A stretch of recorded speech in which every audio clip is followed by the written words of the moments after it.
नमस्कार मित्रों, मेरे स्पिरिचुअल कनेक्ट पर आप सभी लोगों का हार्दिक अभिनंदन है। मित्रों, आज शिक्षक दिवस है, तो शिक्षक दिवस की आप सभी लोगों को ढेरों बधाइयाँ।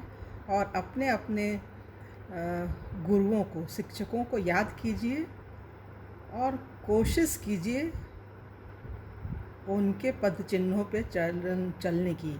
यदि अच्छे गुरु न मिले हों तो कोई बात नहीं, अपने विवेक रूपी गुरु को अपना गुरु मानिए। या वर्तमान में भी अगर कोई आपके पास ऐसा गुरु हो जो देश का नेतृत्व कर रहा हो या किसी संस्थान में अच्छे पद पे हो और आपको प्रेरित करता हो, प्रोत्साहित करता हो, आपके दुख दर्द को समझता हो, तो उसको भी याद कर सकते हैं।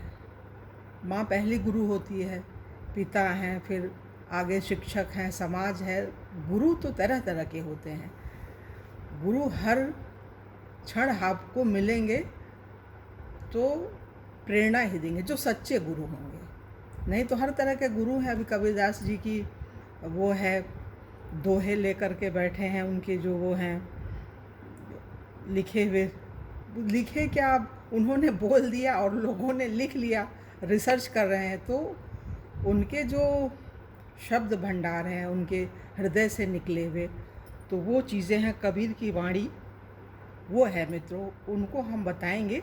लेकिन अभी थोड़ा सुनिए, शिक्षक दिवस हम क्यों मनाते हैं। हमारे बच्चों के लिए एक सीख होनी चाहिए कि शिक्षक दिवस 5 सितंबर को हम क्यों मनाते हैं, वजह क्या है। तो इसकी भूमिका के बारे में थोड़ा सुनिए मित्रों, इसको ध्यान से। कहते हैं बिना गुरु के किसी को कोई मंजिल नहीं मिलती। कहते हैं बिना गुरु को किसी की कोई मंजिल नहीं मिलती। गुरु को तो धार्मिक ग्रंथों में भगवान से ऊंचा दर्जा दिया गया है। 5 सितंबर देश शिक्षक दिवस के रूप में मनाता है।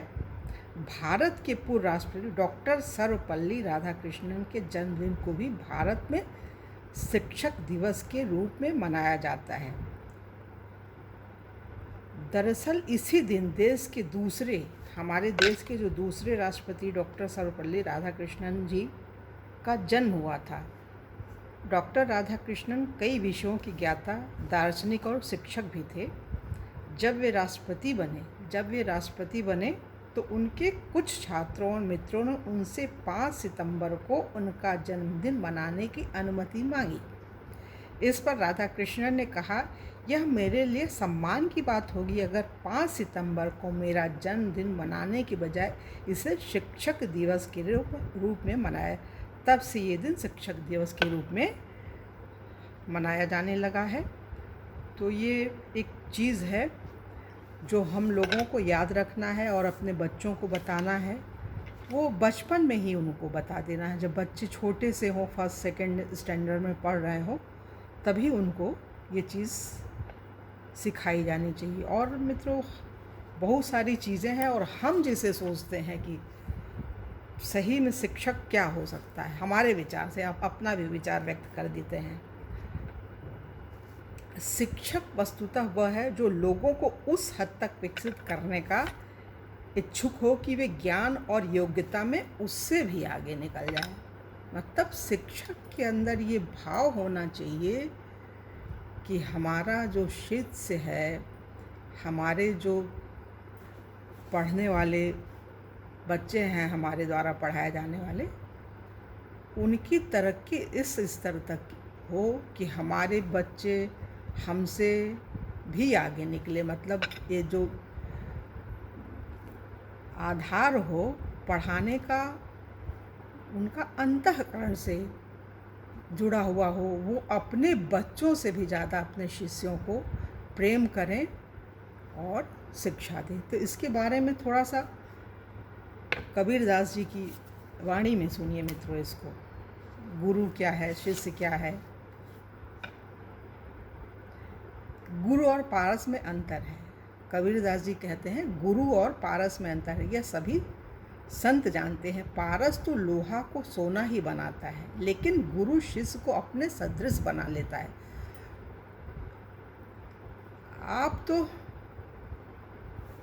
आप क्या सिखा सकते हो, प्रतिलिपि आप जैसे हो, मतलब बिल्कुल जैसे कार्बन कॉपी।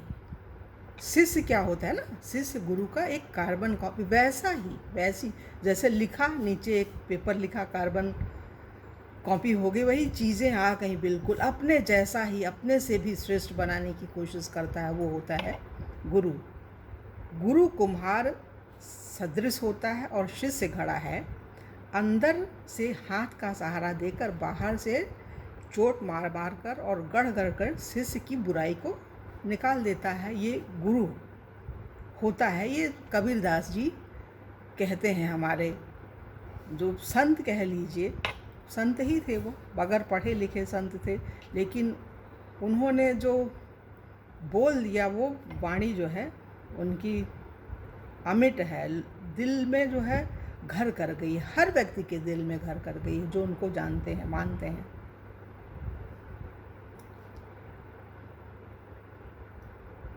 और जो इस समय वर्तमान परिस्थितियाँ चल रही हैं उनके बारे में, ये तो इसमें बहुत कुछ लिखा है गुरु के बारे में, तो वीडियो काफ़ी बड़ा हो जाता है, 10 मिनट के बाद लोग सुनते नहीं हैं, देखना नहीं चाहते हैं, तो इसलिए शॉर्ट में करके हम बता रहे हैं कि वर्तमान स्थिति में गुरुओं की, शिक्षकों की क्या स्थिति है, उसके बारे में भी कबीरदास जी ने बोला है। वो बिल्कुल सही चीज़ है। वो ऐसे गुरु दिख रहे हैं, ऐसे शिक्षक दिख रहे हैं, एक तरह से व्यंग्य ही है। गुरु लोभी और शिष्य लालची हो तो दोनों अपने अपने दांव खेलते हैं, अर्थात लोभी गुरु तथा लालची शिष्य दोनों नरक में ठेलिम ठेला, वे दोनों ही अज्ञान स्वरूप पत्थर की नाव पर सवार होकर डूब जाएंगे। मतलब गुरु भी डूबेगा और उसका शिष्य भी डूबेगा। सत्य और अहिंसा का मार्ग बताने वाला ही गुरु है और शिष्य वह है जो शिक्षा ग्रहण करे। इस प्रकार गुरु शिष्य की पद मर्यादा के बिना कोई गुरु शिष्य नहीं होता। गुरु गुरु में बड़ा भेद है, ये भी बताया उन्होंने। गुरु गुरु में बड़ा भेद है, गुरु गुरु के विचार भी भिन्न भिन्न होते हैं। सदैव वही गुरु पूजनीय है जो शब्द सार परखने का दांव बताते हैं। जो मनुष्य गुरु का चयन जाति, रंग, रूप, विद्यादि देखकर ही करता है, वो वास्तविक सद्गुरु को नहीं परख पाता है। ऐसे मनुष्य बार बार भवसागर में डूबते हैं। सद्गुरु बेचारे क्या करें, सद्गुरु बेचारे क्या करें जब शिष्य का हृदय कठोर है। पत्थर पर भले ही 54 हाथ पानी चढ़ जाए, लेकिन वह उसकी कोर तक भी नहीं भिगो पाता। धन के लोभी गुरुओं का अभाव नहीं है, उन्हें अपने तन का भी होश नहीं रहता कि हमारा आचरण कैसा है, परंतु शिष्य मोक्ष की शिक्षा पाने की आशा करते हैं। जब अपने तन मन के पाप मिट जाएं, तब जानो गुरु मिल गए। गुरु की क्या पहचान है, मतलब हम अपने अंदर के दुर्विचारों से जब हम छुटकारा प्राप्त कर लें, तब समझिए कि सही में गुरु वो मिले हैं हमको। मन में यदि हर शोक का वास न हो तो ऐसी दशा में भी वो स्वयं गुरु रूप हो जाएगा, मतलब गुरु ही हो जाएगा। कोई भी व्यक्ति है, अभी उसके अंदर ज्ञान नहीं है, लेकिन अगर ऐसा गुरु मिल जाता है कि जो उसके अंदर के विकारों को, दुर्भावनाओं को दूर कर दे, तो समझिए वो गुरु जैसा ही हो गया जैसे उसके गुरु हैं।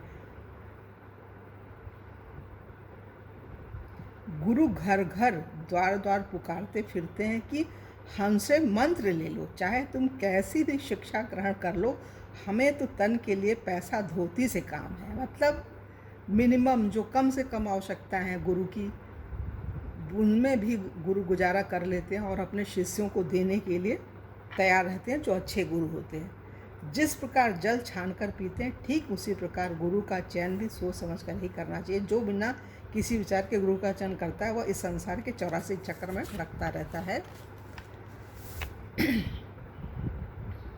कुबुद्धि रूपी कीचड़ से शिष्य भरा है, तो उसे धोने हेतु गुरु का ज्ञान गंगा जल के समान है। जिसका गुरु गृहस्थ में फंसा है, उस गृहस्थ शिष्य का उद्धार कैसे होगा? कीचड़ का दाग क्या कीचड़ से साफ हो सकता है?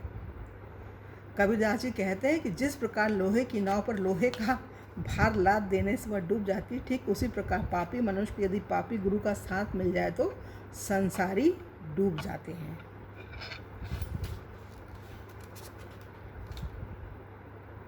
ऐसे गुरु का चयन करो जिसका चित्त लोभ मोह एवं भ्रम रहित हो, संसार में घूमते दिखते हुए भी संसार सागर से अलग रहे।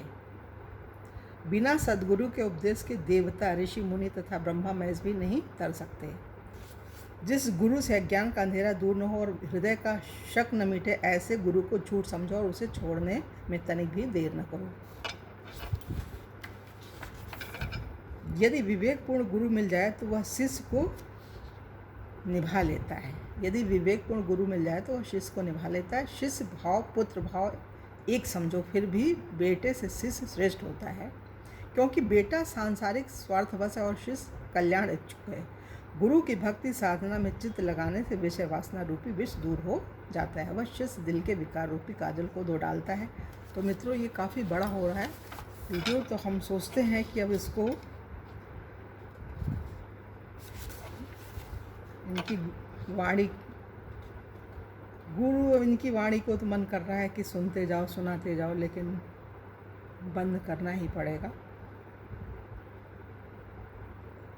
जिस घर परिवार में गुरु की भक्ति न हो, ये एक विशेष चीज़ है, इसको ध्यान से सुनिए मित्रों। जिस घर परिवार में गुरु की भक्ति न हो, उस घर को साधु संत अर्थात सज्जन का घर परिवार न समझना चाहिए। उस घर को यमदूत का घर मानना चाहिए, जहाँ जीते हुए भी लोग मुर्दा घाटी में बसते हैं। तो मित्रों, हम सोचते हैं कि हमें अपनी वाणी को यहाँ विराम देना चाहिए और आप सभी लोगों को पुनः एक बार शिक्षक दिवस की ढेरों बधाइयाँ, और अगले वीडियो में पुनः आप लोगों से मिलेंगे। तब तक के लिए जय हिंद, जय भारत, ओम शांति, ओम शांति।